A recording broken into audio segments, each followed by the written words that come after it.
Beleza Estranha. Autor Tércio Ribas Torres. Narração o próprio autor. Capítulo 1. Era madrugada. Frio. Nem tanto, pois era a capital do estado. Um dos morros da capital. Roberto não entendia muito bem a razão da mudança, mas era arriscado demais. O pai era vermelho. Ser comunista, engajado ainda na década de 70, era quase um desafio ao poder. Depois de algumas passeatas, panfletos, protestos, Marxes para cá e Guevaras para lá, a família tinha que se mudar, quase fugir. Iriam para o interior, onde as ideologias não fariam tanta diferença. Na capital, ficava um tio, mais de direita, e por isso mesmo mais inofensivo ao sistema, e com uma chance consideravelmente maior de se dar bem na vida. Um caminhão já havia partido no dia anterior. Agora, uma perua velha, que naquela época já era velha, levava a família.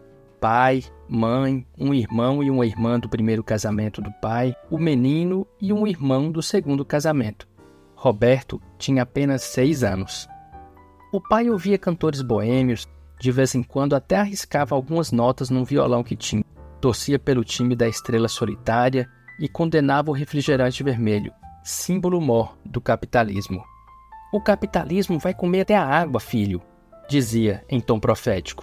Era daqueles caras que achavam que mulher é produto de cama e mesa. Os filhos são posses, quase escravos. Homem nunca chora. Não hesitava em usar a violência. Se tivesse que partir para a agressão, não pensava 2 vezes, mesmo que fosse com os filhos ou com a esposa. Os 2 filhos ainda eram bem novos quando a primeira mulher morrera. Problemas no coração. A segunda, mãe de Roberto, era costureira. Criava todos os filhos do mesmo modo, até os do primeiro casamento a chamavam de mãe. O mundo de Roberto era o mundo de uma criança, que começava a aprender algumas letras e sabia poucos segredos da vida. Brincava com os irmãos e continuava sem entender o porquê da mudança. Não entendia porque a vida tinha que ser assim, mas seus olhos brilhavam quando podia brincar, correr, fugir do pai. Aí sim, ele via a vida estranhamente bela e podia ser criança. Já era claro e calor quando chegaram à cidadezinha do interior na região serrana. Ali, a família construiria um novo lar, ou o que imaginavam ser um lar. O pai havia comprado uma pequena chácara na saída da cidade. Tinha uns poucos bois, um pequeno riacho, uma queda d'água, um cavalo, uma carroça. A casa era o suficiente para a família de 6 pessoas. O tempo iria fazer o pai recuperar as finanças. As crianças da região logo fizeram amizade com os novos vizinhos, até porque era uma questão de honra manter o acesso à cachoeira da propriedade. A diversão era ir com a turma, de preferência fugindo dos pais, para um mergulho. Mesmo na época do frio, era divertido. O tempo foi passando, os meninos crescendo, e a região do sítio aos poucos se tornava urbana. Com a vizinhança aumentando, crescia também o círculo de amizade. Aquela amizade de criança que não olha a cor da pele, nem a do dinheiro. Às vezes uma briga, mas logo depois já estavam juntos. O pai, no entanto, mantinha a linha dura. O controle era severo. Havia horário para muita coisa. Horário para levantar e deitar, para ajudar em casa e algum horário livre. De vez em quando também era controlado pelo pai. Quando o pai chegava da rua e havia algum trabalho para os filhos, assobiava de forma característica na entrada da casa. Os filhos que estivessem na rua precisavam ouvir e vir correndo atender o pai. Se assim não acontecesse, a briga era certa. O pai fazia negócios com a plantação e com os animais. Mesmo assim, encontrava tempo para organizar um campeonato de futebol com os meninos. Além de cartola, era o técnico de um dos times. Os filhos, com exceção do mais novo, eram titulares. Roberto nunca foi um grande jogador.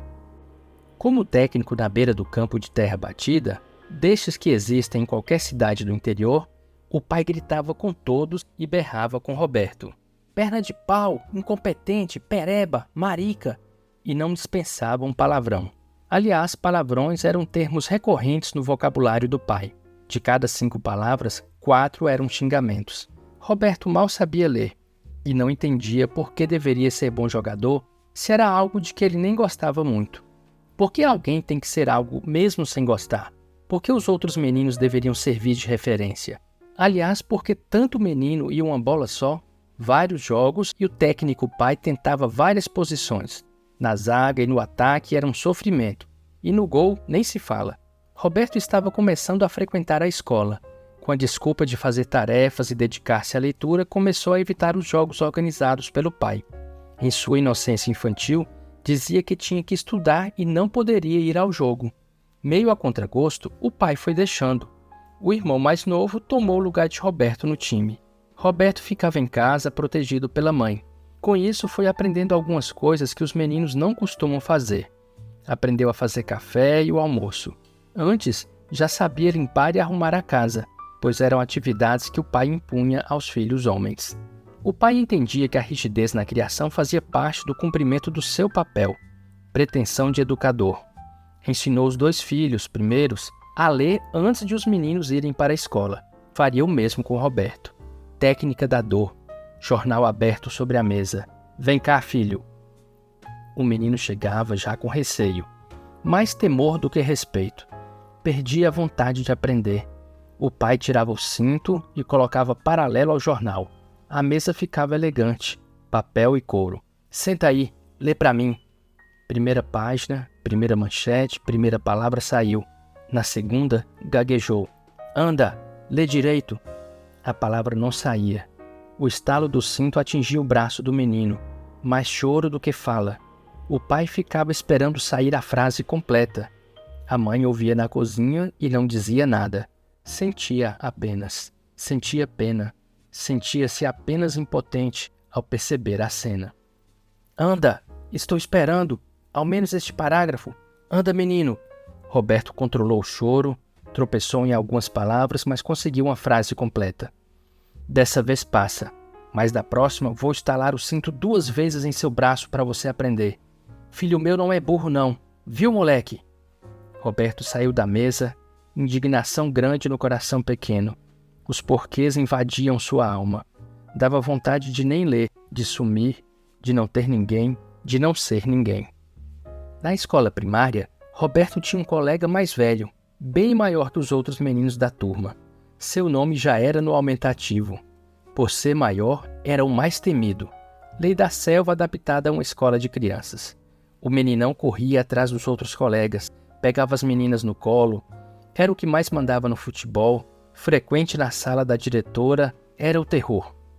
Certa predileção pelos mais tímidos, Roberto era um deles. Nomes pejorativos, empurrões, brincadeiras que faziam Roberto procurar distância. Um dia, Roberto estava no banheiro, vários sanitários, sem portas, só uma cortina. O banheiro dos meninos ficava em frente ao das meninas, um corredor no meio.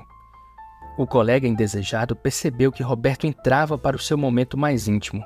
Esperou um pouco até dar a hora do intervalo e logo deu. Muitas meninas no corredor. Surgiu a chance da brincadeira sem graça. Meninas, vou trazer uma surpresa para vocês. O colega entrou no banheiro, puxou a cortina e localizou Roberto. Ameaçou. Vou puxar você para as meninas verem. Sai daqui, me deixa só. Roberto respondeu. Vou puxar, o colega ameaçou. Deixa eu te puxar, senão vou te bater. E fez menção de puxar Roberto pelo braço. Quando o menino se aproximou, Roberto pensou rápido. Pegou o papel higiênico, passou atrás, papel sujo. Surgiu uma arma. Vem que eu passo em você. Você não tem coragem, disse o meninão. Vem que eu passo. Roberto deu então um passo à frente. O grandão saiu correndo, nunca mais o incomodou. Sentado no vaso, Roberto ria sozinho. Seu cagão! A seu modo, descobriu que a inteligência pode ser mais eficaz que a força. Certa vez, os filhos resolveram brincar. Já era final de tarde, o sol já ia embora. O cavalo estava amarrado, sem arreio. Bom sinal, não pelo cavalo. Os 3 meninos pegaram a carroça que não estava sendo usada, colocaram a irmã em cima e resolveram puxar. Aguentaram até por um bom tempo, mas havia uma pequena ladeira, sem forças para segurar, deixaram a carroça virar e a irmã caiu. Choro alto e forte, mas nada grave que uma mãe não pudesse resolver. Pelo menos o pai não estava em casa. Havia tempo para desvirar a carroça e puxá-la de volta para o lugar devido. De 3 mosquiteiros, passaram a 3 patetas. Foram levar a menina suja, machucada e chorona para a mãe. Banho, remédio e carinho curaram a menina. Mas Roberto e os irmãos pareciam doentes. Sabiam das contas acertar com o pai. O pai parecia um perturbado, quase um louco. Tamanho o pavor que provocava nos filhos na disciplina. Os meninos, então, foram deitar cedo antes que o pai voltasse da rua. O banheiro ficou disputado, uma fila na porta. Todos tomaram banho e foram para a cama. Pouco tempo depois, o pai chegou. Filha e mãe estavam na sala. Ao entrar, o pai percebeu a menina machucada e começou a gritar e perguntar para a mãe qual a razão. Entre gritos de raiva, dizia que era irresponsabilidade da mãe não vigiar a filha. Tapa na mãe. A filha chorou e contou o que ocorreu. O pai então invadiu o quarto dos filhos, que já estavam acordados por conta do barulho. Um a um, todos apanharam, no rosto, nas nádegas, nas pernas. A carroça estragada e a filha arranhada. Saldo do dia, uma família inteira machucada. A ira do pai fez a família chorar. Roberto controlou o soluço e chorou baixinho, num misto de raiva e arrependimento, até que conseguiu dormir. E sonhou que podia ser um menino feliz. Acordou sorrindo, questionando a seu modo a razão de a vida lhe parecer tão estranha. Por que um pai que devia corrigir na verdade espancava? Por que o pai parecia ter uma predileção em ser mais rígido com ele? Com um sorriso, olhando para a parede, ainda tinha vontade de se levantar e ir brincar com os outros irmãos, beijar a mãe e fazer a vida um pouco mais bela.